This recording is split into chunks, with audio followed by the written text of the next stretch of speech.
So if you find you've got a leaking toilet, that's for you to fix. Ain't no one coming to save you. Blow this dust into the room and it makes you fall into a deeper sleep. A lot of you are going to be like, it's too expensive to live in Ghana, which, yeah, it is. Ghana's not cheap. Who told you that Ghana was cheap? Hey guys, welcome back. All right, so today I want us to talk about the advantages of living in a gated community as opposed to living in a compound. Okay, I think that's something that sometimes we don't really think about. And actually, there are pros and cons to both. Okay, I had this conversation with someone very recently, actually, and I thought, have I ever done a video about that? Like, because this is actually important stuff. And then I thought, I don't think I have. So I thought it'd be a good video to do today. So let me just start off by saying, okay, I have lived in both. I have lived in a compound and I have lived in a gated community. So I have experience of both of those things. So today I just want to present you with both sides so you can make a better choice when you're coming to Ghana, okay? All right. So let's first of all talk about living in a gated community. Now, gated communities are amazing if you kind of want to be hands off, right? You don't want to do too much. But you also have to remember there are different types of gated communities, right? Because you're going to have some that are going to be very well done. So when you live in that community, like all your needs are going to be taken off. Like if the light goes off, someone will immediately put the generator on for you. You're going to have constant water usually. You know, you're going to have certain things. The place is going to be maintained. You might have a little bit of greenery, some space. You might have a swimming pool if you're in one of those fancy ones. You know, you might have things for the children. So those kind of places are going to be really good, those sort of gated communities, right? And they're amazing because when you come back from home, you don't have to open up your own gate. You've got someone open it up for you, close it for you. Do you know what I mean? Like, you kind of feel protected. So when you're in a gated community, you're almost in this bubble where like everything's taken care of. You don't need to think about security for your house and da. Now, let me tell you, there is another side of the gated community where you don't necessarily get all those benefits. So the one that I'm talking about, which is you get the swimming pool and all that, we're talking about places like the Signature, right? I've done a video on that before. So if you haven't seen that video, you can go check it out. If you live in somewhere like that, pretty much all your needs are taken care of because you've got shops, you've got pharmacy, you've got everything in there, right? It's amazing, great community. Now, if you look at the other types of gated community, which is one that I lived in before, it's a gated community, right? So you have all these houses, all in the same place, and then you have a gate and you have a security man, but not all your needs are taken care of, right? So the living style is a little bit different. There was no swimming pool. Did I say that already? I can't remember. Anyway, so that kind of gated community is a little bit different. So honestly, the only benefit of living in that type of gated community was the fact that you had a security man that would open the gate, close the gate. And so you are given a level of protection. Now, I will just say this. When I lived in that gated community, we were robbed. And that is something that I had let my guard down on because in my mind, I was like, oh, but this is a gated community, so it's safe. There's a security man, no one can get in, and don't drop your guard too much like that, okay? Just because you live in a gated community does not mean that things cannot happen to you. I need you to understand that, all right? Now, how did we get robbed? This is a really old video. I feel like I'm revisiting this video. So this is a really old video. You know, we used to sleep with the window open, right? Because sometimes the lights would go out. So you just leave the window open, like for breeze. But, you know, we had the burglar bars on it and stuff like that, and the mosquito nets. But apparently, what they do is they blow this dust into the room. And it was my bedroom. So they blow this dust into the room, and it makes you fall into a deeper sleep.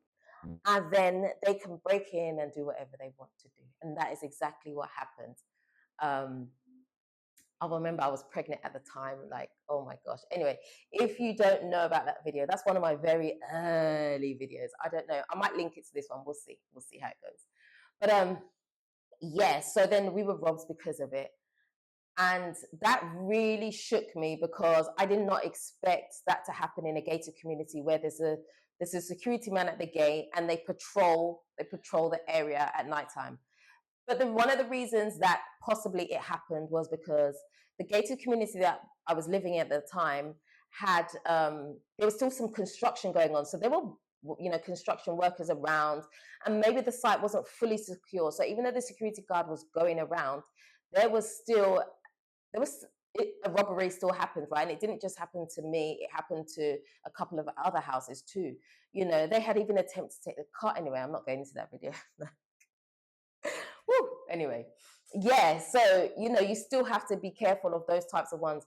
So they didn't provide water, if I remember correctly. I believe.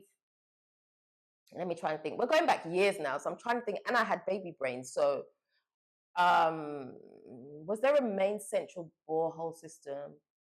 I can't remember. Okay, I'm not sure. But some places will have a borehole system and some won't. You just have to fill your poly tank.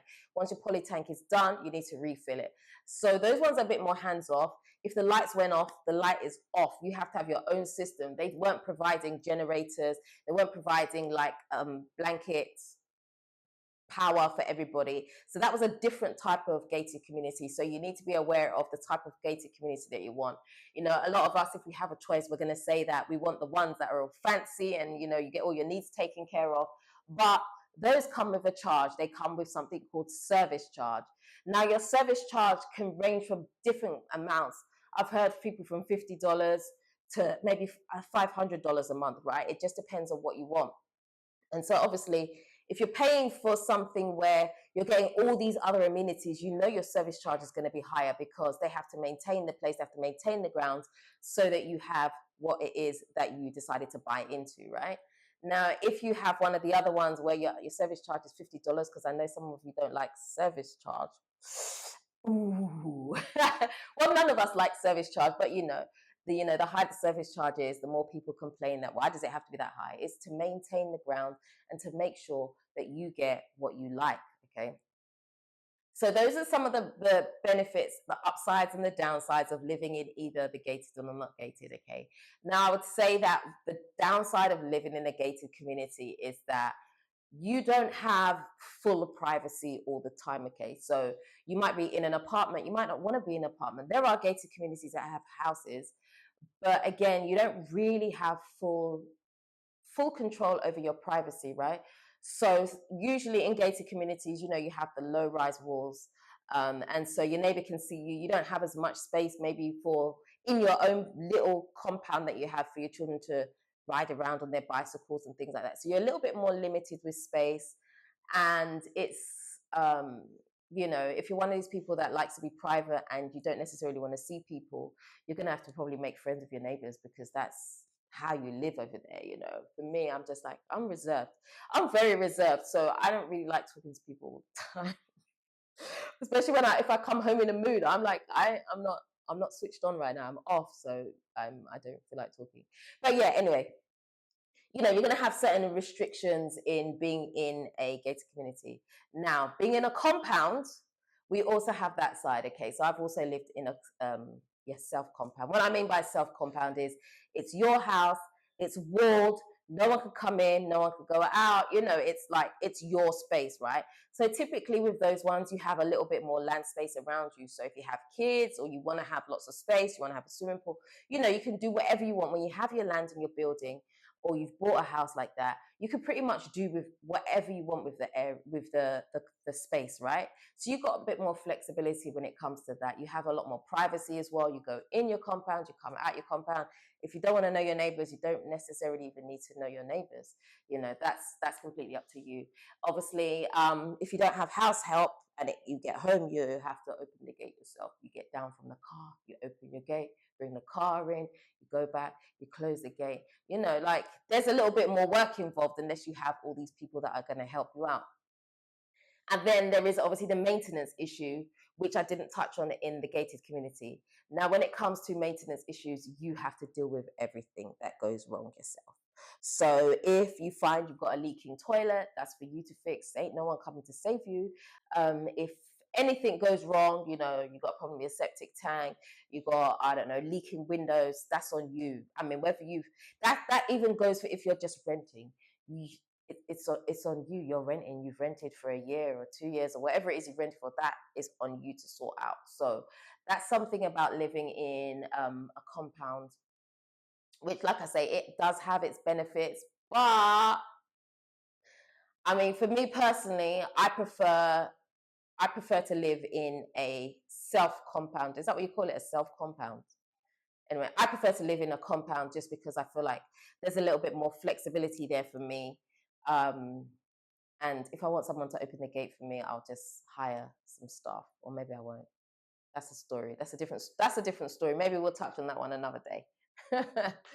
um, yeah. So I think if this is your first experience and you're coming to Ghana, I would say probably a gated community might be good for you, depending on what you can afford. If you're not really up to date with, how things work, how to go buy your own gas, how to find a handyman, how to, like top up your electricity, little things like that, then maybe a gated community would be great for you. One where you're kind of like more hands off.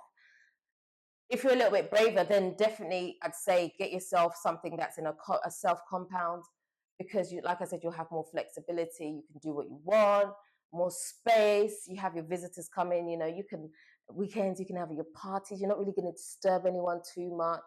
You have that. You have the freedom of those things, whereas you may be a little bit more restricted in a compound.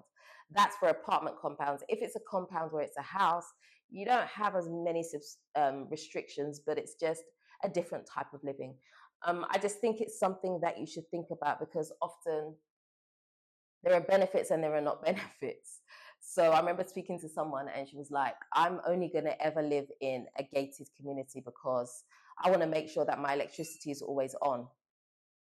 Even that, I've heard about these places where the electricity is supposed to be on and there is no electricity. They've run out, the generator's broken down. So don't think that even if you get a gated community that everything's going to be 100%, because, this is Ghana.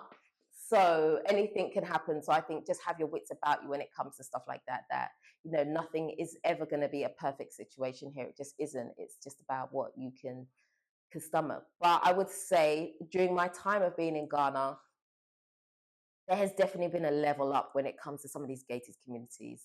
And I think there are a lot more affordable ones out there. So to get those ones, you may have to go a little bit further out. Okay, so now people are providing things like, you're having your solar and stuff like that. In if you rent a house, you're able to get solar, or even if you buy a house, sometimes they put solar on the roof for you, which is wonderful, because I feel like more people should take advantage of the fact that the sun is here and it's free. I'm about to go on a solar tangent. Should I? No, I shouldn't really. Let's leave that. I'm not going to go on a solar tangent. I'm not going to go on a solar tangent. But anyway, yeah, so some people are providing things like that. So I think the market, although it is a bit slow when it comes to property in terms of being able to cater for different people's needs, I think it is getting better from what was back in the day. Like I said, when I lived in a compound, in a gated community, they didn't really provide anything for you at all. There was still service charge to pay, but they weren't really providing a lot apart from the security guard at the front of the gate that would circle at night time, and that was it. Everything was on you to do, really. So yeah, so that's that. So that's something for you to think about if you're coming here. But on the whole, I think the Ghana market is improving. I know a lot of you are going to be like, it's too expensive to live in Ghana, which, yeah, it is. Ghana's not cheap. Who told you that Ghana was cheap? Ghana's cheap if you want to live like a local, but if you don't want to live like a local, Ghana is expensive, especially for you to have the kind of lifestyle that you really dream of having, that luxury lifestyle that everybody thinks that they can have when they come to Ghana. It don't work like that. Like you have to put in the proper work, the time, the effort. You have to be making money. Like right now, Ghana's really hard, really, really, really, very, very hard. So anyway, that's just something to bear in mind. I'm not going to keep talking now because I'm tired, and even I need some water to drink. So I'm going to leave the video there. I am not polished at all, am I? I'm just me. Oh gosh. Anyway. I'm going to leave the video there. Let me know what you think in the comment section. And obviously, if there's a topic that you would like me to talk about, I'm very happy to do that. I'm open to suggestions. I'm open basically. It's open. So yeah. If you haven't already subscribed to the channel,